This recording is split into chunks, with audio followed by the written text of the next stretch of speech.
ಆದ್ಮೇಲಾದ್ರೂ ಬರ್ಬೋದಾಯ್ತು, ಇಲ್ಲ ಮುಂಚೆನೆ ಬರ್ಬೋದು. ಇದೆಲ್ಲ ಷಡ್ಯಂತ್ರ ಸರ್, ಷಡ್ಯಂತ್ರ. ತನಿಖೆ ಆದ್ಮೇಲೆ ನಿಮ್ಗೆಲ್ಲ ಗೊತ್ತಾಗುತ್ತಲ್ಲ ಸರ್. ಅವ್ರು ನೋಡಿದ್ರೆ ಪ್ರೆಸ್ ಮೀಟ್ ಮಾಡಿ ಹೇಳ್ತೀನಿ ಅಂತ, ನೀವು ನೋಡಿದ್ರೆ ತನಿಖೆ ಆದ್ಮೇಲೆ ಮಾಡಿದ್ರೆ ಗೊತ್ತಾಗುತ್ತೆ ಬಿಡಿ ಸರ್. ಪ್ರತಿಯೊಬ್ಬರಿಗೂ ಉತ್ತರ ಕೊಡ್ತೀವಿ, ಕಾನೂನು ರೀತಿಯಿಂದ ಏನೇನು ಉತ್ತರ ಕೊಡ್ಬೇಕೋ ಅದೆಲ್ಲ ನಾವು ಕೊಡ್ತೀವಿ ಸರ್.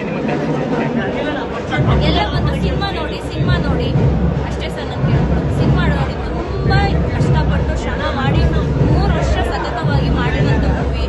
ಜನಕ್ಕೆ ಮೋಸ ಆಗಲ್ಲ, ನೀವು ಎಷ್ಟೇ ದುಡ್ಡು ಕೊಟ್ಟಿರ್ತಾರೆ ಮೋಸ ಆಗಲ್ಲ. ಕುತ್ಕೊಂಡು ಫ್ಯಾಮಿಲಿ ಸಮೇತವಾಗಿ ಮೂವಿ ನೋಡ್ಬೋದು. ಬಂದು ಎಲ್ಲ ನೋಡಿ ಪ್ರೋತ್ಸಾಹ ಮಾಡಿ, ನಮ್ಮನೆಯವ್ರನ್ನ ಬೆಳೆಸಿದ್ದೀರಾ, ಹಾರೈಸಿದ್ದೀರಾ. ಎಲ್ಲ ಟೈಮಲ್ಲೂ ಈ ಟೈಮಲ್ಲಿ ಕೈ ಬಿಡಬೇಡಿ.